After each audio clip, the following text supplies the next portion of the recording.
اس کتاب کا قصہ کیا ہے؟ کتاب کا نام ہے الحجج القطعیہ لاتفاق الفرق الاسلامیہ. یہ کتاب مطبوع ہے، آپ اس کو گوگل سے بھی ڈاؤن لوڈ کر سکتے ہیں. مختصر سی کتاب ہے. اس کا سبب کیا ہے کہ ایک ایران کا بادشاہ تھا نادر شاہ. ایران کے اندر دو فرقے ایسے تھے جو شیعوں کو کافر کہتے تھے. تو ان کی تکفیر کی وجہ سے یہ جو ایران کا بادشاہ تھا شیعوں کا نادر شاہ بہت پریشان تھا ایران کی صورتحال کی وجہ سے. یہ چاہتا تھا کہ کوئی ایسا سنی عالم بلایا جائے جو ایران کے شیعوں سے مناظرہ کرے تاکہ کسی ایک بات پہ اتفاق ہو جائے. اور دوسرا کیا ہوا کہ نادر شاہ یہ بھی چاہتا تھا کہ مذہب جعفری یعنی مذہب امامیہ جو ہے شیعوں کا مذہب امامیوں کا، وہ اہل سنت جو ہے اس کو پانچواں مذہب تسلیم کر لیں. چار مذہب جو ہیں حنفی، مالکی، شافعی، حنبلی یہ ہو گئے، اور پانچواں مذہب جعفری کو تسلیم کر لیں. تو انہوں نے خط لکھا حامد بادشاہ کی طرف جو اس وقت حاکم تھا بغداد کا، کہ وہ کسی عالم کو بھیجیں تاکہ وہ مناظرہ کرے. تو انہوں نے احمد بادشاہ نے جن کو بھیجا وہ ان کا نام تھا عبداللہ بن الحسین الافندی. انہوں نے ہی یہ کتاب لکھی ہے. اس کے اندر جو صورتحال پیش آئی، ان کو کیسے دعوت دی گئی، اسباب کیا بنے اس مناظرے کے اور وہاں پہ جانے کے ایران کے، اور اس کے بعد کیا ہوا، سارا کچھ انہوں نے اپنی اس کتاب میں ذکر کیا ہے. سنیوں کی طرف سے یہ مناظر سلیکٹ ہوئے عبداللہ ابن حسین الافندی السویدی. شیعوں کی طرف سے جو مناظر تھے ان کا نام تھا الملا بادشاہ. یہ مناظر تھے. کہاں پہ مناظرہ ہوا؟ نجف میں، جو ایران کا شہر ہے نجف معروف. یہاں پہ مولا علی رضی اللہ تعالیٰ عنہ کا مزار ہے. اس مزار کی بیک سائڈ پہ یہ مناظرہ ہوا تھا ایک مکان میں. اور سال کون سا تھا اور مہینہ 24، 25، 26 شوال مبارک کو 1156 ہجری میں جب مناظرہ ہوا. اس کے اندر جو مین دو مسائل ڈسکس کیے گئے، ایک خلافت کا اور ایک افضلیت کا.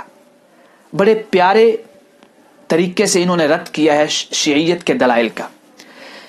جب کانفرنس یعنی مناظرہ ختم ہوا تو مناظرے کے بعد فریقین کا اتفاق ان 6 پوائنٹ پہ ہوا. یعنی یہ وہ کوشش ہے تاریخ میں کہ جس میں یہ کوشش کی گئی کہ اہل سنت اور شیعہ آپس میں متحد ہو جائیں، اتفاق کر لیں. تو کس پہ اتفاق ہوا؟ پہلا یہ کہ شیعہ لوگ جو ہیں سیدنا ابو بکر صدیق، عمر فاروق رضی اللہ تعالیٰ عنہما کی خلافت کو تسلیم کریں گے. دوسرا اتفاق جو ہوا کہ وہ شیخین کریمین یعنی سیدنا ابو بکر صدیق، عمر فاروق رضی اللہ تعالیٰ عنہما کو سب و شتم نہیں کریں گے، گالیاں نہیں دیں گے.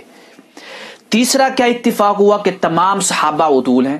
جب تمام صحابہ کو عدول مان لیا تو اب گالی گلوز اور سب و شتم کا دروازہ بند ہو جائے گا.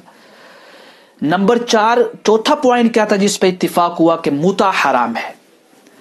پانچواں پوائنٹ جو تھا، یعنی اس میں 6 ذکر ہیں، پانچواں جو پوائنٹ تھا 5 کہ جو مجمع علیہ جو حرام ہے، یعنی جو مجمع علیہ یعنی معلوم من الدین بالضرورہ کے درجے کی جو محرمات ہے اس کو حلال نہیں کیا جائے گا، اور جو حلال ہے اس کو حرام نہیں کیا جائے گا. اور چھٹا پوائنٹ یہ تھا کہ مذہب جعفری کو جو ہے 5واں مذہب تسلیم کیا جائے گا اگر وہ اس پہ عمل کرتے ہیں. یہ تاریخ میں ایک نمونہ ہے کہ جب سنی اور شیعوں کا اتفاق ہوا اور تکفیریت کے دروازے کو بند کیا گیا اور اتحاد کی بنیاد رکھی گئی. تو آج جو موجودہ دور ہے عصر حاضر میں اور ان دنوں میں خاص کر جو بعض مسائل کو زیر بحث لایا جا رہا ہے، جس کا مکلف ہی نہیں بنایا گیا اس امت کو، ان مسائل پہ کسی کے ایمان کے فیصلے ہو رہے ہیں. تکفیریت کے دروازے کو پھر سے کھولا جا رہا ہے جس کا نقصان بہت زیادہ ہوگا. سب و شتم کیا جا رہا ہے، اور جمہور جو علماء ہے اسلاف کا جو عقیدہ ہے اس کو باطل کہا جا رہا ہے. باطل ہی نہیں بلکہ اس پہ تکفیر کا حکم لگایا جا رہا ہے. اس دور فتن میں اس موجودہ صورتحال کو مد نظر رکھتے ہوئے ہمارے ہاں جو 2 ادارے ہیں حکومتی لیول پہ، تاریخ گواہ ہے کہ ایسے اختلافات کبھی بھی حکومت کی مدد کے بغیر ختم نہیں ہو سکتے. جو 2 ہمارے ادارے ہیں، ایک وزارت مذہبی امور کا ادارہ اور دوسرا اسلامی نظریاتی کونسل کا ادارہ. یہ مین رول پلے کر سکتے ہیں، اور یہ بنائے اس لیے گئے ہیں تاکہ وہ اسلامی جو نظریات ہیں، جو اسلامی قضایا ہیں، جو اسلامی مسائل ہیں ان کو ڈسکس کر سکیں. تو یہ دو ادارے جو ہماری ان سے ریکویسٹ ہے کہ اللہ کے لیے اپنا رول ادا کریں، جو آپ کا منصب ہے اس کا حق ادا کرتے ہوئے یہ جو ہمارے پاکستان میں خاص کر جو اختلافی مسائل کی بنیاد پہ تکفیریت کے دروازے کو کھولنے کی دوبارہ سے کوشش کی جا رہی ہے، سب و شتم دوبارہ سے کیا جا رہا ہے، اس کا دروازہ بند کیا جائے۔